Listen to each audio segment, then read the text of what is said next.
Because my grandparents didn't know anything except the King James Bible.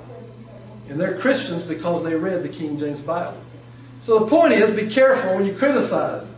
Now there are some problems, and one of the problems is King James came along and they came to this word baptizo, and we can just sort of speculate on what occurred, but I can just about guarantee you that King James said, we're not going to translate that word. We're going to transliterate it. And why would he do that? Because he wanted babies to be sprinkled. Well, if you translated baptizo, did you know it would say in the Bible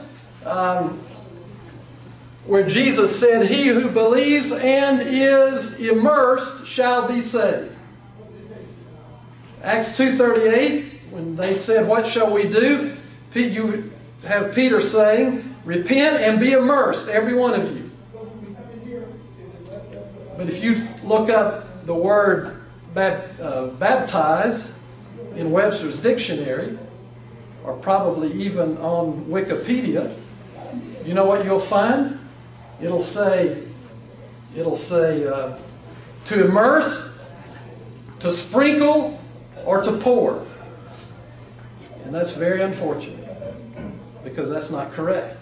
It should be immersed. Isn't there other Greek words for sprinkling and pouring? Yes, sir. There are other Greek words. The word for sprinkle is rantizo. It has the same ending, but a different stem. I believe it's rantizo.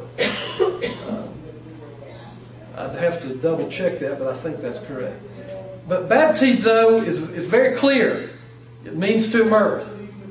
And so Brother Alexander Campbell came along, and in what was called the Living Oracles, when he translated the entire Bible.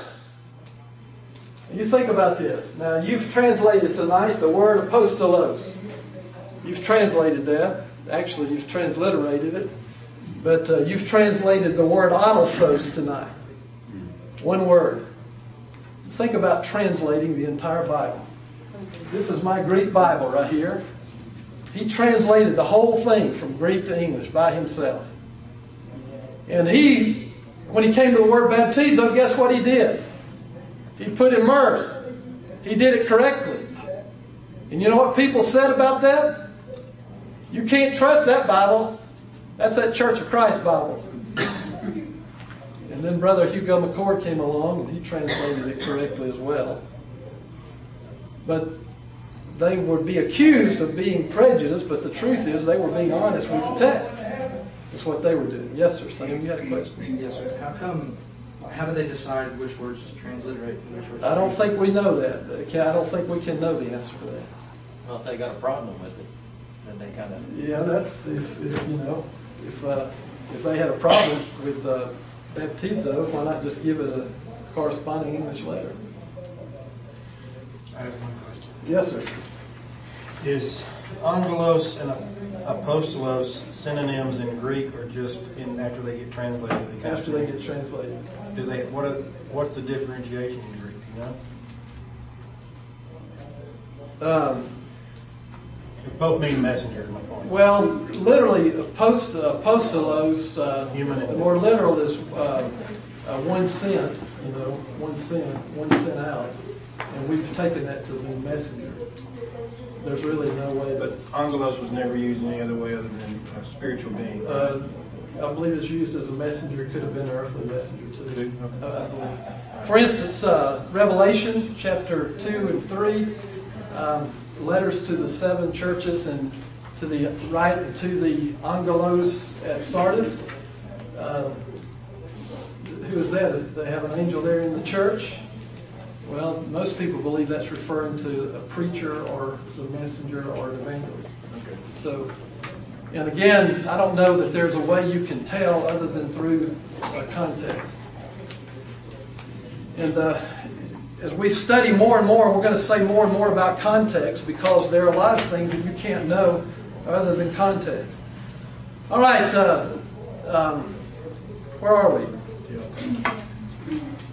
Okay, we got to apostolos, okay. Next is diakonos. Everyone say diakonos. What is that word? Literally minister or servant or deacon. Again, deacon sounds like diakonos. Minister, deacon, or Servant. Sometimes.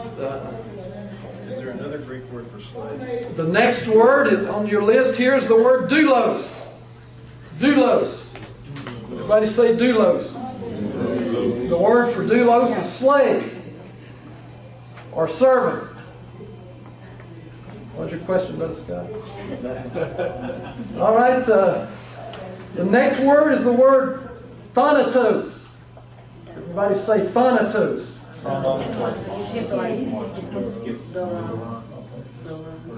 Oh, okay. All right, I skipped that on purpose. We're going to come back to it. Thanatos. There's a reason it doesn't look like the rest of them, right? Everybody, go wrong. Okay, repeat with me. Thanatos. Thanatos is death. Death. Did you know we have an English word, thanatology? Thanatology? Anybody know what that would be? Study of death. Y'all are geniuses. Study of death. All right.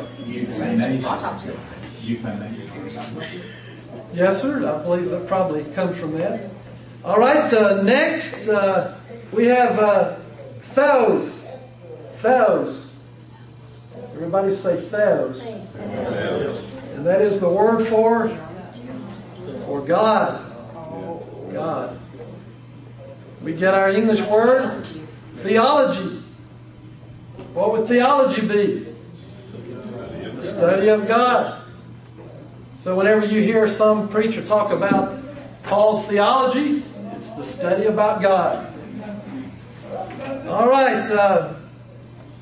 Next is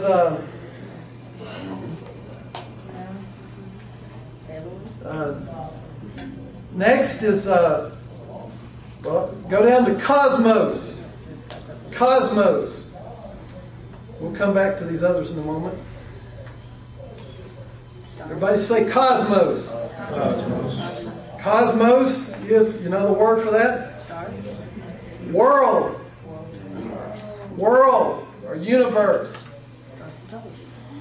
You know any words that sound like that? Cosmos. Like cosmic? Cosmetology? I don't think that may be the study of some people's world. But all right. Next is logos. What is logos? Word or message. By the way, that's the root from which we get our word logic or logical. The word logos, for instance, in John 1:1, in the beginning was the Logos, and the Logos was with God, and the Logos was God.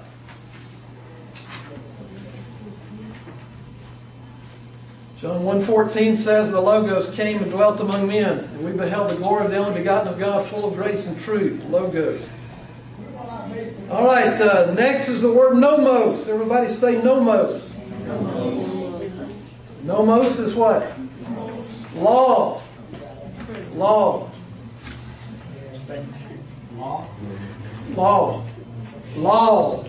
L-A-W. Law. I can't say it like that. All right.